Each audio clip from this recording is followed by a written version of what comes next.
Er zitten 2 cellen in. Dat weer eigenlijk het oude bureau aan die kant. Er zitten 3 kantoren in en een garage en nog een paar andere ruimtes. En dit is zo'n gang en celtje, zeg maar. Sliep je in een celke net, hè? Nee. In broeken zoals. Laat eens even Ja. zien hoe je met de broeken... Dit is onze natte ruimte. Het is nou weer even een spits, want we hebben nou natuurlijk allebei weer ouwhellen en de wasmachine draait weer volop. Maar als jullie terugkomen, dan Ja, dan doen we dit. Ja. Ja, dan doen we dit zo. Oh, ja.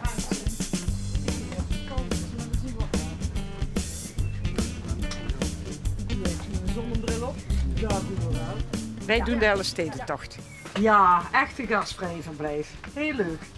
Want we hebben nu nog een nacht bijgeboekt, terwijl het niet de bedoeling was.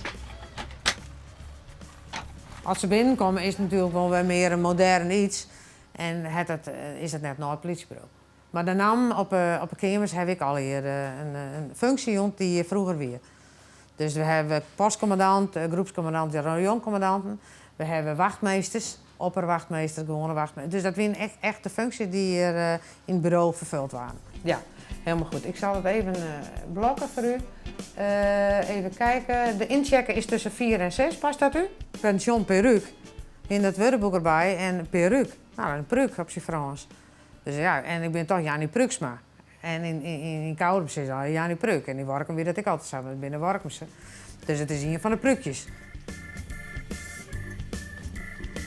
Hoe de hooi zul je haast nooit meest. Maar dan heb ik lekker dus gang in en ik heb lekker de boel weer even skimmeitje en weer even wat fatsioneren. Maar ja, gewoon heel gezellig. Ja, mensen die nou voort gaan, ja, en dat ze maar je sizen binnen bijvoorbeeld. Ze komen hier maar je vrouwen en maar je twaan binnen. En ze gaan eigenlijk maar je sizen, de deur uit. De mensen die het van de morgen voor doen. Ja, ja. En die gaan fietsen, die gaan er steeds tot fietsen. En die komen er hier achter dat ze dus eigenlijk het hele paard morgen kan fietsen gaan. Want ze hebben de hele route en ze hebben precies dezelfde afstand uitzocht. En dat vind ik wel leuk. En dan besluiten ze nog vlak voordat ze voort gaan, dan blijven wij ook nog een nachtsleep meer snijden. Want dan kunnen we elkaar nog even uitpraten.